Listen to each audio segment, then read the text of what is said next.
समाज सभापति अच्छी दीर्घ 20-22 वर्ष है। हाँ सर कौन कहे आज जो आप जनरल बॉडी मीटिंग कौन सब चर्चा आज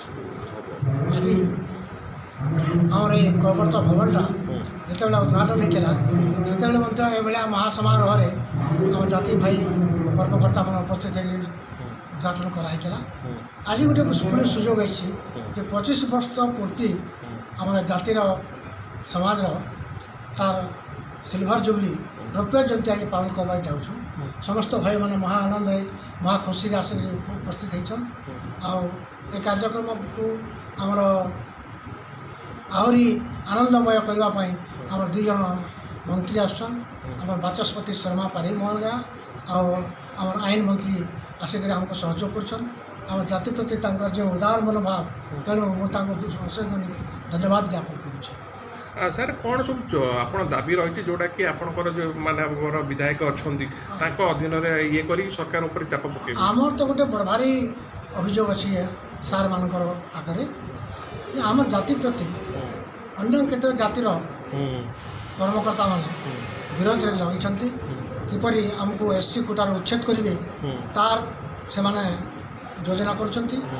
आम तार प्रतिवाद स्वरूप आम समस्ते सब बेले एकत्रित होकर आम तार प्रतिवाद कर आसपरिक आम राष्ट्रपति महोदय आमको सुपारिश कर सुप्रीम कोर्ट रे आमर लोकसभा राज्यसभा विधानसभा सब आम बिल पास होई बिल को से आड़ाई पारे बोली आम आशा करूना आम जपरी अच्छु से बंचीबू ए जाति कबरत समाज सबुदिन अच्छी रही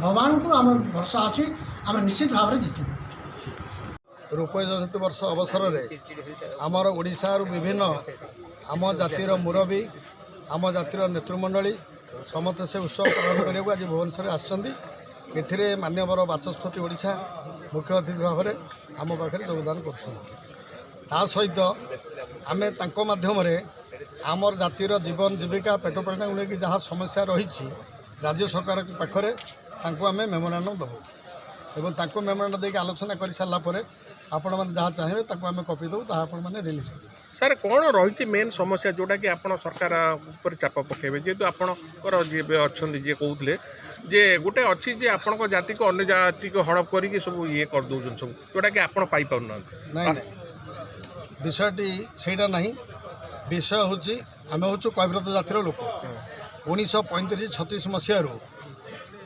ब्रिटिश शासन समय 49 मसीहा पर्यंत कैब्रत जाति मैंने ओडिशा जे रहती आपण मैंने धीवर भाव में जानी तेणु इंग्राजी भाषा से देवर हिसाब से थिला से हिसाब में जातीय प्रमाणपत्र 1978 मसीहा पर्यटन पाऊँ 1978 मसीहार सरकार तत्कालीन निर्मणी राउतर सरकार गोटे टालटुल नीति कले कैब्रत मानक सर्टिफिकेट दबा बंद कले ता भितर आम से संवैधानिक आधार करिके आम ओडिशार हाईकोर्ट द्वारस्थ होइतलु हाईकोर्ट तक राय देले जे ओडिशा रे बसवास करथवा केउट कैब्रत माने होछंती धीवर सेटा करिकाल भूल अच्छी ताकू संशोधन करके आंकर पार्लियामेंट बिल आसिया पर्यंत कैब्रत केउट ना रे ताकू सिनानुस देवर सर्टिफिकेट दिया जाऊ से सर्टिफिकेट आम नेउथलु 2000 मसीहा पर्यंत परवर्ती समय पार्लियामेंट रे एटा संवैधानिक भितर 381 धारा सामिल होगला से दिन ठूँ आम कैब्रत एवं केउट मैंने अनुसूचित जाति प्रमाणपत्र पाई आसु किंतु मु निखिल ओडिशा कैब्रत महासभा भुवनेश्वर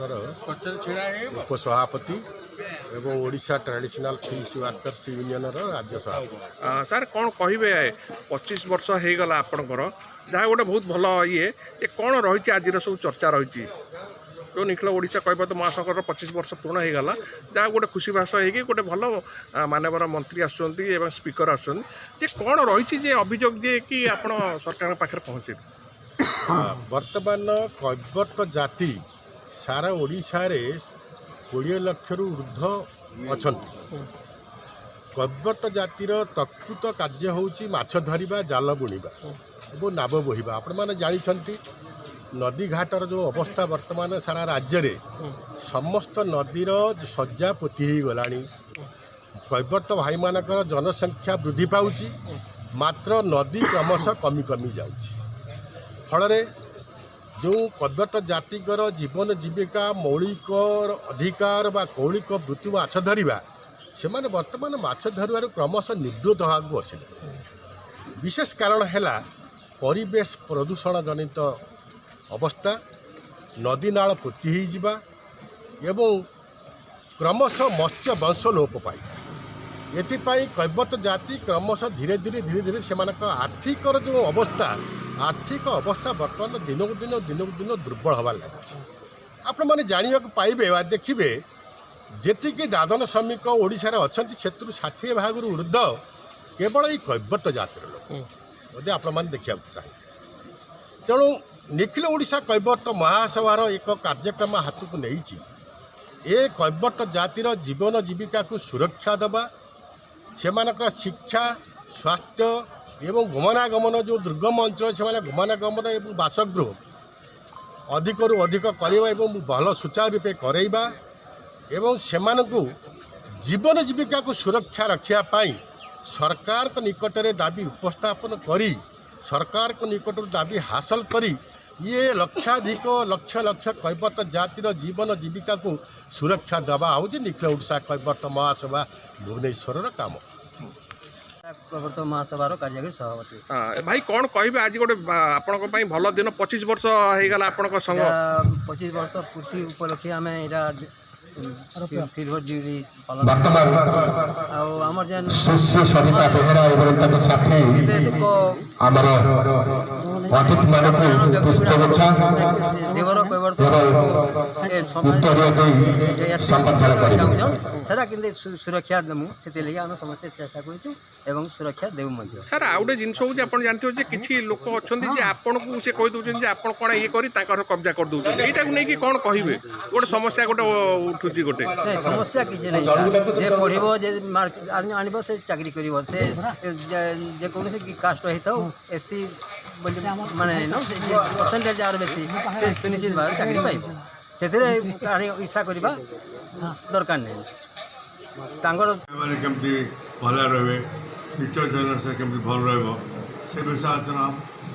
ସାର୍ ସବୁ କ'ଣ ସମସ୍ୟା ସବୁ ରହିଛି ଯେଉଁଟାକି ଆପଣ ସରକାର ପାଖରେ ପହଞ୍ଚେଇବେ? ସମସ୍ୟା ତ ଅନେକ ଅଛି, ସମସ୍ୟା ଅଛି। ସମସ୍ୟା କେମିତି ଆମେ ଦୂରୀଭୂତ କରିବା, ମାନବ ରହିଲେ ଆମର ଅଛନ୍ତି କାକଟପୁର ସମସ୍ୟା ତ ଅଛି, ଅନେକ ସମସ୍ୟା ଅଛି। ମୁଖ୍ୟ ସମସ୍ୟା କ'ଣ ସବୁଟା ରହିଛି ଯେଉଁଟାକି ଆପଣ ଆଜି ଉଠିବେ ଚର୍ଚ୍ଚା କରିକି ସରକାର ଉପରେ? ଏଇଟା ହେଉଛି ରେଗୁଲାର ପ୍ରୋସେସ୍। ଆମର 2 ମାସ 3 ମାସ ତଳେ ମିଟିଂ ହୁଏ ହେଲା, 3 ମାସ ପରେ ଏଇଟା ହେଉଛି ରେଗୁଲାର ଏମିତି ହେଉଛି ମିଟିଂ ହେଉଛି। ଭାଇମାନେ ଅଛନ୍ତି ଓଡ଼ିଶାର ବିଭିନ୍ନ ଜିଲ୍ଲାରୁ, ତାଙ୍କର ସମସ୍ୟା ସବୁ ସେମାନେ କହିବେ, ସମସ୍ୟା ଚାଲିଛି। ଆଉ ସମସ୍ୟା ଭିତରେ କେମିତି ଆମେ ବଞ୍ଚିବା, ସମସ୍ୟା କେମିତି ଦୂରୀଭୂତ ହେବ ସେଟା ଆଲୋଚନା କରିବା ଏବଂ ନିର୍ଯାସ ବାହାରିଲା ପରେ ଆମେ ସରକାରକୁ ଆମେ ନିବେଦନ କରିବୁ ଏଇ ସମସ୍ୟା ଆମ ଜାତିର ଅଛି, କେମିତି ତାହାକୁ ଦୂରୀଭୂତ କରାଯାଇପାରିବ, ଗଭର୍ଣ୍ଣମେଣ୍ଟ ସାହାଯ୍ୟ କରୁଥିବ ଆମେ କହିବା। ସାର୍ ଆଉ ଗୋଟେ ଜିନିଷ ହେଉଛି ବହୁତ ଆଗରୁ ଚର୍ଚ୍ଚା ହେଉଥିଲା ଯେଉଁ କୈବର୍ତ୍ତ ଯେଉଁ ଅଛନ୍ତି ତାଙ୍କୁ ଚାକିରି ଫାକିରି ବହୁତ ଜାଗାରେ ଠକାମିରେ ଶିକାରେ ହେଉଛନ୍ତି, ଚାକିରି ମିଳୁନି, ସରକାରୀ ଚାକିରି ଯେଉଁ ତାକୁ ଅନ୍ୟ ଯେଉଁ କିଛି କାହାକୁ ଚାକିରି ମିଳୁଛି କହୁନାହାନ୍ତି, ଚାକିରି କ'ଣ ମିଳୁଛି କାହାକୁ? ନା କୈବର୍ତ୍ତ ମାନେ ସେମାନେ ଚାହୁଁଛନ୍ତି ଚାକିରି ତାଙ୍କୁ ମିଳାଯାଉ, କିନ୍ତୁ ତାଙ୍କର ଚାକିରି ତ ନାହିଁ, କାହାକୁ ଚାକିରି ମିଳିବ? ଅନ୍ୟମାନେ ସବୁ ତାଙ୍କ ଇଏରେ ନେଇଯାଉଛନ୍ତି। ଏମିତି କିଛି ନାହିଁ, ଚାକିରି ତ ନାହିଁ ଆଉ କାହାକୁ ମିଳିବ? ଏଇଟା ଆଜିକାଲି ତୁମେ ଜାଣିଛ କଥା, ଚାକିରି କେମିତି ମିଳେ, ସରକାର ଚାକିରି ମିଳିବାର ବହୁତ କଷ୍ଟକର। ତଥାପି ଆପଣ ଭାବୁଛନ୍ତି ଯେ ରିଜର୍ଭେସନ୍ ଗୋଟେ ଆବଶ୍ୟକତା ଅଛି ଯେଉଁଟାକି? ହଁ ଅଛି, ନିଶ୍ଚୟ ଅଛି।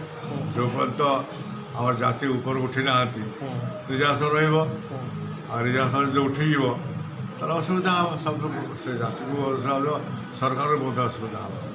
ରିଜର୍ଭେସନ୍ ରହିବ, ନିଶ୍ଚିତ ରହିବ। କିନ୍ତୁ ଆମ୍ବେଦକର କହିଛନ୍ତି ରିଜର୍ଭେସନ୍ କେମିତି ଉଠେଇବ?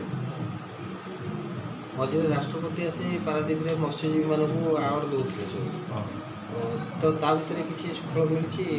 ରାଷ୍ଟ୍ରପତି କିଛି କରିଛନ୍ତି? ମୁଁ ତ ସେ ବିଷୟ କିଛି ଜାଣିନି କ'ଣ କହିଛନ୍ତି। କ'ଣ ଯଦି କହିଛନ୍ତି ରାଷ୍ଟ୍ରପତି କରିବେ। ଆଉ ତ ମଝିରେ ମଧ୍ୟ ଗତ ବର୍ଷ ରାଷ୍ଟ୍ରପତି ଦେଖା କରିଥିଲେ ଦିଲ୍ଲୀରେ, ସମସ୍ୟା ବିଷୟରେ ଦେଖା ତାଙ୍କୁ ଦିଆହେଇଥିଲା। ଆମର ରିଜର୍ଭେସନ୍ଟା କେମିତି ରହୁ, ଚାଲିଛି ଚାଲୁ, ଏଇଟା ନଉଠୁ ବୋଲି ମଧ୍ୟ ଡିମାଣ୍ଡ କରୁଥିଲୁ ରାଷ୍ଟ୍ରପତି ପାଖରେ। ତେଣୁ 8-10 ବର୍ଷ ତାକୁ ଏକ୍ସଟେନ୍ସନ୍ କରି ଦିଆହେଇଛି। Thank you sir.